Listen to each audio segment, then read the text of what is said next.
أعوذ بالله من الشيطان الرجيم بسم الله الرحمن الرحيم الله يتوفى الأنفس حين موتها اللہ تمام روحوں کو ان کی موت کے وقت قبض کر لیتا ہے۔ واللتی لم تمت فی منامها، اور جن کو ابھی موت نہیں آئی ہوتی ان کو بھی ان کی نیند کی حالت میں قبض کر لیتا ہے۔ فَيُمْسِكُ الَّتِي قَضَى عَلَيْهَا الْمَوْتِ، پھر جن کے بارے میں اس نے موت کا فیصلہ کر لیا انہیں اپنے پاس روک لیتا ہے۔ وَيُرْسِلُ الْأُخْرَى إِلَىٰ أَجَلٍ مُّسَمًّى، اور دوسری روحوں کو ایک معین وقت تک کے لیے چھوڑ دیتا ہے۔ إِنَّ فِي ذَلِكَ لَآيَاتٍ لِقَوْمٍ يَتَفَكَّرُونَ، یقیناً اس بات میں ان لوگوں کے لیے بڑی نشانیاں ہیں جو غور و فکر سے کام لیتے ہیں۔ صدق اللہ العظیم۔ اس آیت مبارکہ میں حق تعالی شانہ نے بتلایا کہ تمام جانداروں کی روحیں ہر حال میں اللہ کے قبضہ میں ہیں، اللہ کے زیر تصرف ہیں۔ وہ جب چاہے ہر کسی کی روح کو قبض کر سکتا ہے، واپس لے سکتا ہے۔ چنانچہ اس چیز کا احساس ہر جاندار روزانہ نیند کے وقت کرتا ہے کہ نیند کی حالت میں جان کی، انسان کی روح ایک حیثیت سے قبض ہو جاتی ہے، پھر بیداری کے بعد وہ دوبارہ واپس مل جاتی۔ اس آیت میں پہلا لفظ ہے یتوفا۔ توفا یتوفا کا معنی ہوتا ہے لے لینا، قبض کر لینا، اور دوسرا لفظ ہے انفس، نفس کی جمع ہے، اور ترجمہ اس کا ہم نے کیا روحوں۔ نفس اور روح میں آیا کوئی فرق ہے یا نفس روح ہی کا دوسرا نام ہے؟ چنانچہ عبداللہ ابن عباس رضی اللہ تعالی عنہما مفسر قرآن، ترجمان قرآن، وہ فرماتے ہیں کہ ہر ابن آدم میں، ہر انسان میں نفس بھی ہے اور روح بھی ہے، اور دونوں کے درمیان ایک شعاعی تعلق ہے آفتاب کی مانند۔ یعنی جس طرح سورج کا زمین کے ساتھ شعاع کا تعلق ہوتا ہے، اسی طرح نفس اور روح کے درمیان بھی ایسا ہی شعاعی تعلق ہوتا ہے۔ پھر عبداللہ ابن عباس رضی اللہ تعالی عنہما فرماتے ہیں کہ نفس یہ ادراک، کسی چیز کا ادراک کرنا، شعور، احساس اور چیزوں کے درمیان تمییز اور جدائی کرنے کا نام نفس ہے۔ یعنی انسان کے اندر جو شعور کی کیفیت ہے نا، جو چیزوں کے احساس کی کیفیت ہے، اس کو نفس کہتے ہیں۔ اور روح کیا ہے؟ انسان جو سانس لیتا ہے، بدن میں جو حرکت آتی ہے، یہ روح کی وجہ سے ہے۔ تو گویا نفس یہ چیزوں کے ادراک اور شعور کا نام ہے، اور روح یہ بدن کے اندر سانس کا چلنا اور بدن کا حرکت کرنا، اس کا نام ہے۔ چنانچہ جب انسان سوتا ہے نا، تو اللہ تعالی انسان کے نفس کو قبض کر لیتے ہیں، روح کو قبض نہیں کرتے۔ چنانچہ عبد الماجد دریابادی، علامہ عبد الماجد دریابادی رحمہ اللہ تعالی تفسیر ماجدی میں اسی روایت کی بنیاد پر فرماتے ہیں کہ ہر انسان میں دو نفس ہیں۔ ایک نفس، اس کا نام ہے نفس شعوری، جس کو ہم نفس کے ساتھ تعبیر کرتے ہیں، کسی چیز کا ادراک کرنا، کسی چیز کا شعور اور احساس اور تمییز۔ اور دوسرے نفس کو نفس حیاتی یعنی فزیکل لائف، جس کو ہم روح کے ساتھ بھی تعبیر کر سکتے ہیں اور نفس حیاتی کے ساتھ بھی تعبیر کر سکتے ہیں۔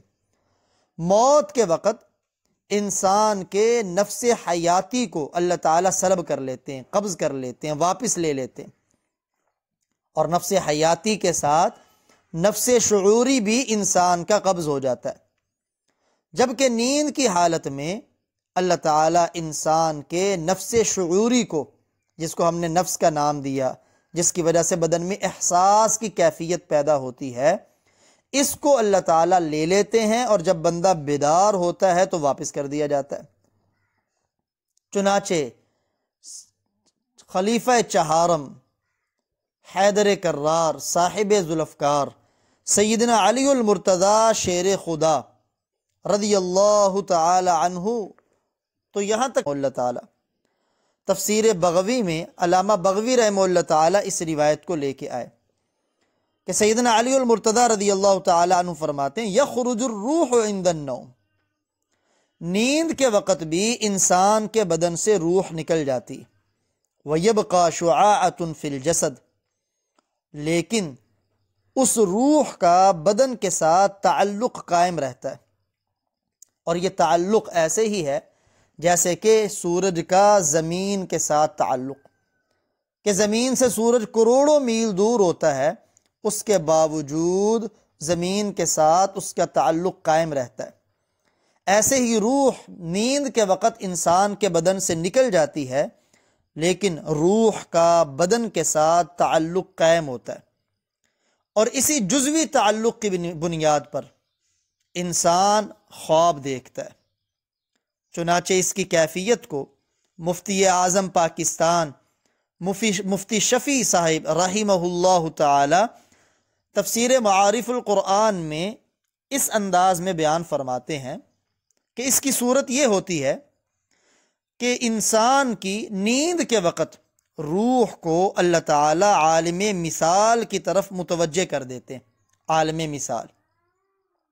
اور اس دنیا سے اس کی روح کو معطل کر دیا جاتا ہے، غافل کر دیا جاتا ہے۔ اب چونکہ اس دنیا میں وہ روح ہوتی نہیں، وہ عالم مثال میں ہوتی، اللہ کے پاس ہوتی، اس وجہ سے انسان مکمل آرام پا سکتا ہے۔ پھر جب بیداری کا وقت آتا ہے تو یہ روح جس کو اللہ اپنے پاس لے جا چکے ہوتے ہیں، یہ آنکھ جھپکنے سے بھی کم وقت میں انسان کے جسم میں واپس آ جاتی۔ چنانچہ ازالت الخفا میں شاہ ولی اللہ محدث دہلوی رحمہ اللہ تعالی ایک واقعہ لے کے آئے۔ خلیفہ دوم فاتح ایران و روم داماد حیدر کرار خسر مصطفیٰ سیدنا عمر فاروق رضی اللہ تعالی عنہ کا، کہ ایک دن وہ بڑے ششدر، حیران اور تعجب کی حالت میں بیٹھے تھے۔ سیدنا علی المرتضی باب العلم حیدر کرار رضی اللہ تعالی عنہ بھی تشریف فرما تھے۔ سیدنا فاروق اعظم رضی اللہ تعالی عنہ فرمانے لگے، مجھے بڑا تعجب ہے اس بات پر کہ بعض حالات انسان پہ ابھی آئے نہیں ہوتے، لیکن خواب میں انسان ان حالات کو دیکھتا ہے، بعد میں وہ ہو بہو پورے ہو جاتے ہیں، یعنی انسان کا خواب سچا ثابت ہوتا ہے۔ خواب کی حالت میں پہلے ہی اسے اس کے وہ حالات دکھلا دیے جاتے ہیں، اور بسا اوقات انسان خواب میں کچھ چیزیں دیکھتا ہے لیکن بعد میں وہ پوری نہیں ہوتی، وہ خواب جھوٹا ہوتا ہے۔ اس کی کیا وجہ ہے؟ کبھی خواب سچا ہوتا ہے، کبھی جھوٹا ہوتا ہے۔ تو سیدنا علی رضی اللہ تعالی عنہ نے فرمایا اس کی وجہ اللہ تعالی نے قرآن پاک میں بیان فرمائی، اور یہی آیت مبارکہ سورہ زمر کی یہی آیت نمبر 42 سیدنا علی رضی اللہ تعالی عنہ نے تلاوت فرمائی کہ اللہ یتوفی الانفس حین موتها، کہ موت کے وقت بھی اللہ روحوں کو قبض کر لیتے، واللتی لم تمت فی منامها، اور نیند کی حالت میں بھی اللہ تعالیٰ روح کو قبض کر لیتے۔ پھر اب جس کی موت کا فیصلہ ہے اس کی روح کو روک لیتے، اور جس کی موت کا فیصلہ نہیں ایک مقررہ وقت تک کے لیے اس کی روح کو چھوڑ دیتے۔ یعنی سیدنا علی نے فرمایا چونکہ نیند کی حالت میں بھی روح کو اللہ اپنے پاس بلاتے، اسے آپ عالم مثال سے تعبیر کریں جیسے مفتی شفیع صاحب رحمہ اللہ نے کیا،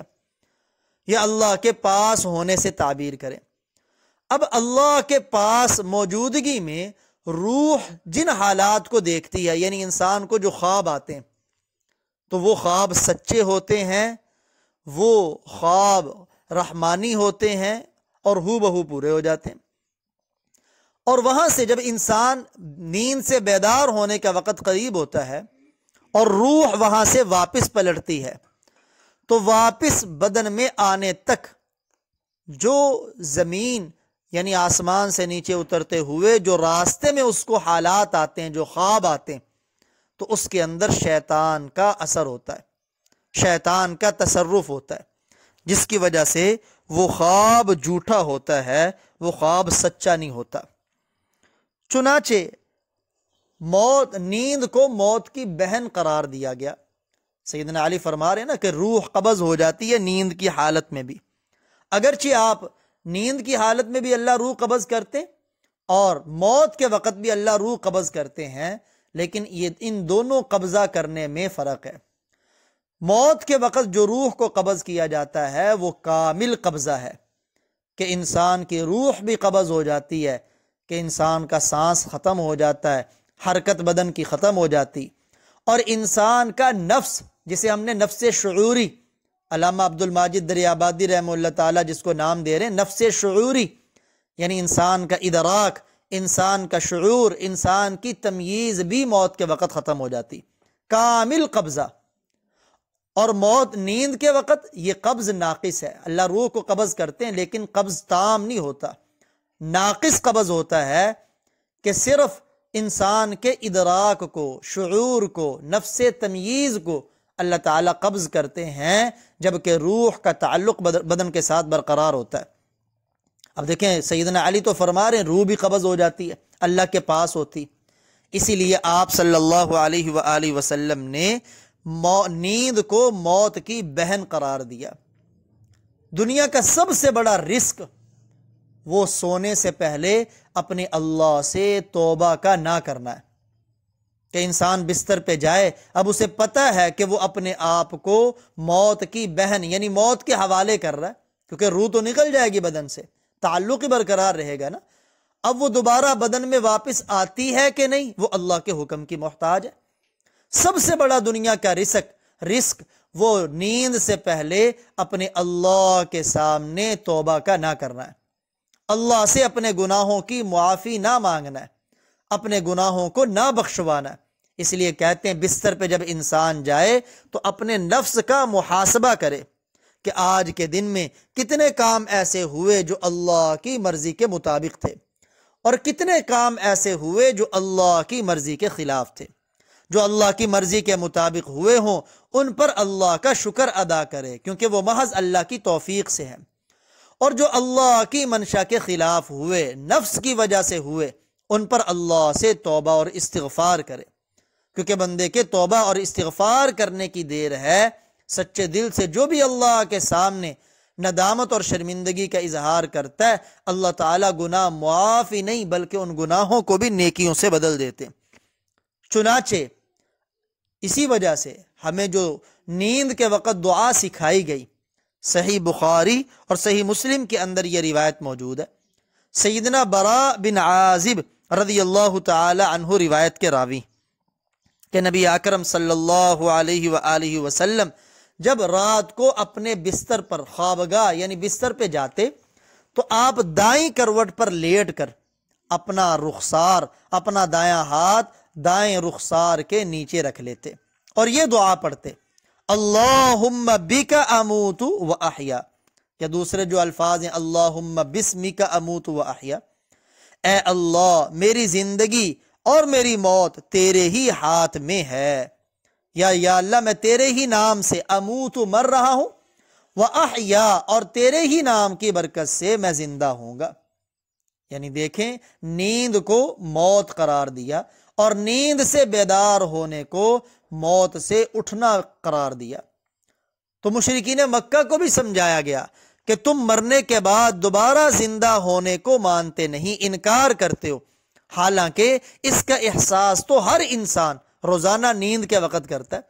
کہ جب وہ نیند میں جاتا ہے ایسے ہے جیسے موت میں چلا گیا، اور جب وہ نیند سے بیدار ہوتا ہے ایسے ہے کہ اللہ تعالیٰ نے اسے دوبارہ زندگی عطا فرما دی۔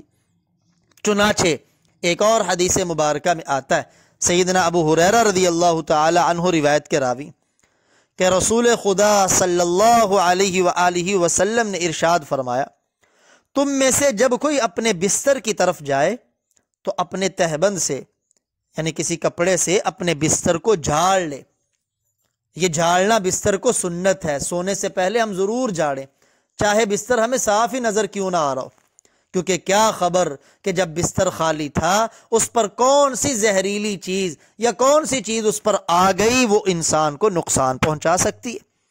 چنانچہ جب وہ بستر پر جائے اور لیٹے تو آپ نے فرمایا یہ دعا پڑھے،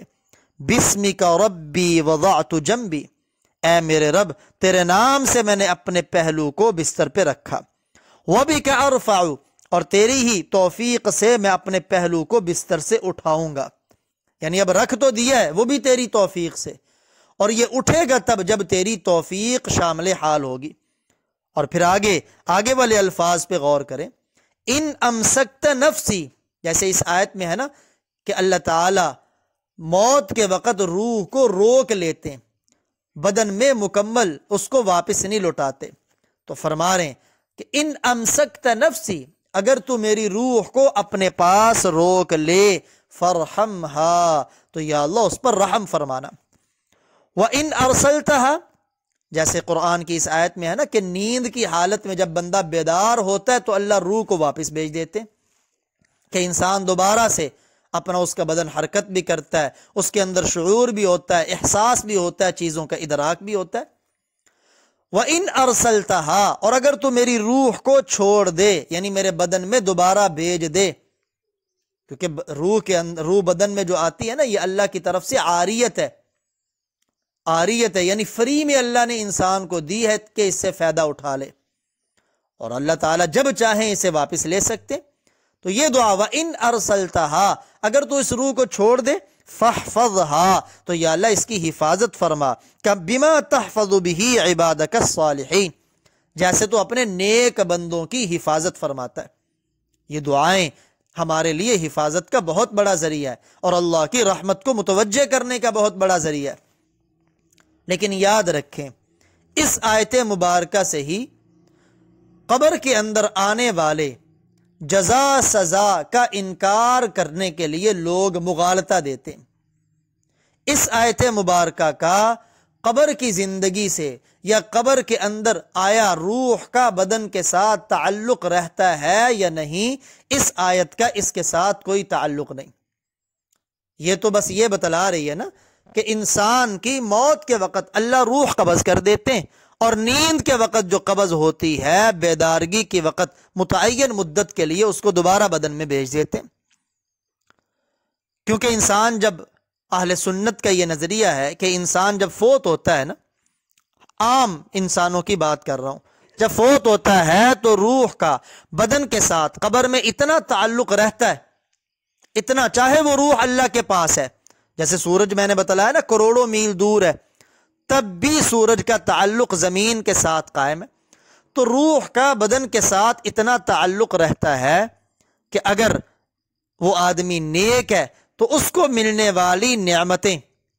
روح اور بدن دونوں اس سے لطف اندوز ہوتے ہیں، اور اگر وہ آدمی بد ہے، برا ہے، تو جو عذاب بدن کو پہنچتا ہے، روح کو بھی اس کا، یعنی روح اور بدن دونوں ہی درد کو محسوس کرتے ہیں۔ وہ جیسے میں نے عرض کیا تھا نا، عبداللہ ابن عباس رضی اللہ تعالی عنہما نے اس روح اور بدن کے تعلق کو بڑے حسین پیرائے میں بیان فرمایا کہ آگے سزا صرف روح کو ہوگی یا بدن کو ہوگی، تو آپ نے فرمایا روح اور بدن کی مثال، یہ روح بمنزل سواری کے ہے اور بدن بمنزل، روح بمنزل سوار کے ہے اور بدن بمنزل سواری کے ہے، یعنی روح ایسے ہے جیسے کوئی سوار اور بدن ایسے ہے جیسے سواری۔ اب یہ سوار اس سواری پہ سوار ہے، اور اس کی مثال ایسی ہے جیسے کوئی بندہ لولا لنگڑا ہو لیکن آنکھوں سے دیکھتا ہے، اور ایک آنکھوں سے نابینا ہے اگرچہ اس کی ٹانگیں صحیح سالم ہے۔ اب دونوں کا دل کیا کسی کے باغ سے پھل توڑنے کا، ظاہری بات ہے جس کی ٹانگیں ٹھیک ہیں اس کو آنکھوں سے نظر نہیں آتا، اور جسے آنکھوں سے نظر آتا ہے اس کی ٹانگیں ٹھیک نہیں، اس کا ہاتھ نہیں پہنچتا۔ اب دونوں نے مشورہ کیا، اس اندھے نے کہا کہ تم میرے کندھوں پہ سوار ہو جاؤ، مجھے راستہ بتلاؤ، میں وہاں پہنچوں گا درخت کے نیچے، تم پھل توڑ لینا، دونوں مل کے کھائیں گے۔ چنانچہ انہوں نے ایسا ہی کیا۔ تو فرمایا جب باغ کا مالک ان دونوں کو پکڑے گا تو سزا دونوں کو دے گا۔ تو یہ جو لنگڑا اوپر سوار ہے یہ روح کی طرح ہے، اور جو نبینا نیچے ہے یہ بدن کی مانند ہے۔ تو روح کا اتنا تعلق انسان سے قائم رہتا ہے کہ اگر نعمتیں ملے تو دونوں لطف اندوز ہوتے ہیں، سزا ملے تو دونوں اس کا درد محسوس کرتے ہیں۔